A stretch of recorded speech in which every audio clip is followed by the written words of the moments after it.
जो किसान आंदोलन को लगातार किसान सड़कों पे हैं, लेकिन सरकार पीछे हट नहीं रही है, तो ऐसे में क्या लगता है आपको? इस सरकार किसान विरोधी है, हठधर्मी पर है।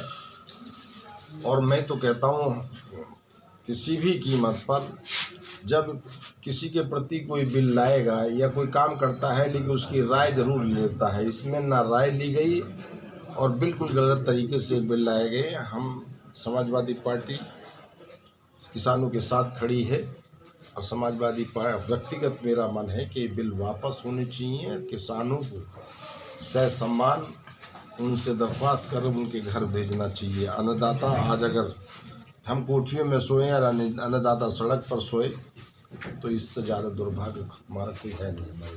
किसान दिल्ली जाने को हैं, लेकिन पुलिस प्रशासन उन्हें जाने नहीं दे रहा है, तो इस पर आपका क्या कहना है? हिटलर शाही है, इमरजेंसी से भी बदतर हालात हैं।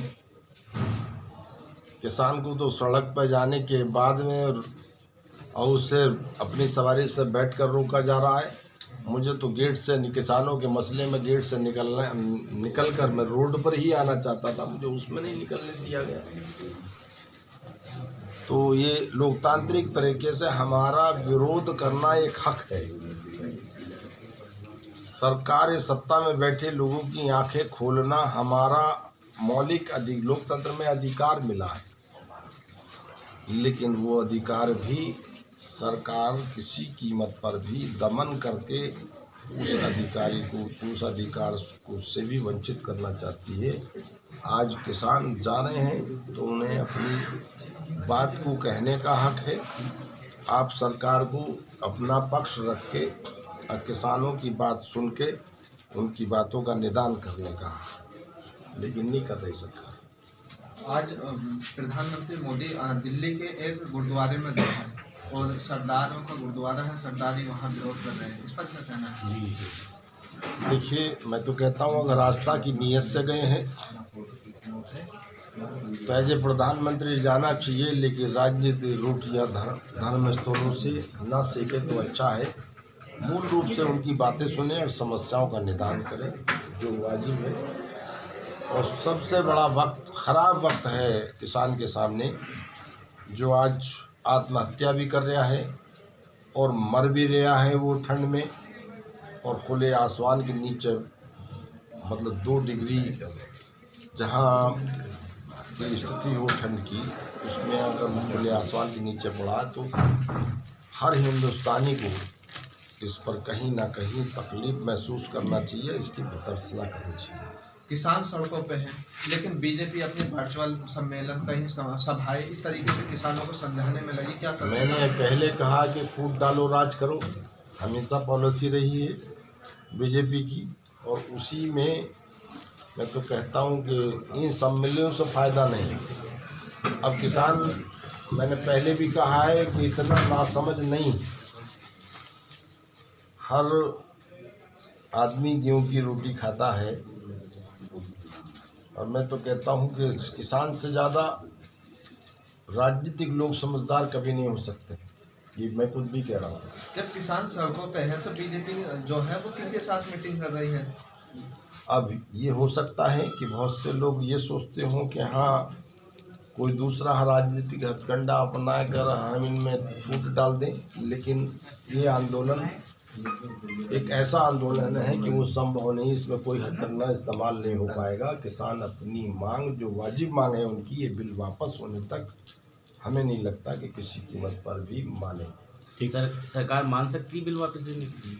सरकार ने मानना चाहिए सरकार को। अगर सरकार उन किसानों ने बनाई है तो ये उनका हक है कि बिना पूछे उनसे जो बिल लाए गए हैं उन्हें वापस लेना चाहिए। नगर पालिका, अमरोहा नगर पालिका की बात करें, सीमा विस्तार है, क्या ये जो इस टाइम नगर पालिका है वो अपनी राजनीतिक हथकंडा बना रही है या फिर विकास की काम करेंगे? कहीं आने वाले विकास की जहाँ तक बात है कि विकास तो जितना आज की तारीख में अमरोहा है, उसकी विकास की स्थिति भी आप लोग रहते हैं यहाँ, उसे देखते होंगे।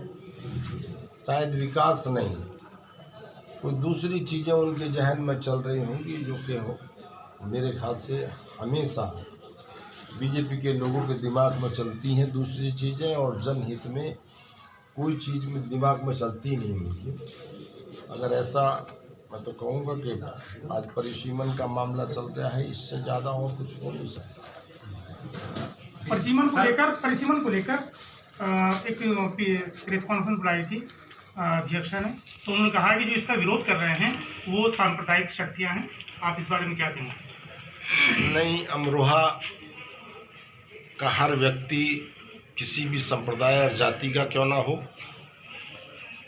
वो अमरोहा वासी है और हर व्यक्ति का हक है।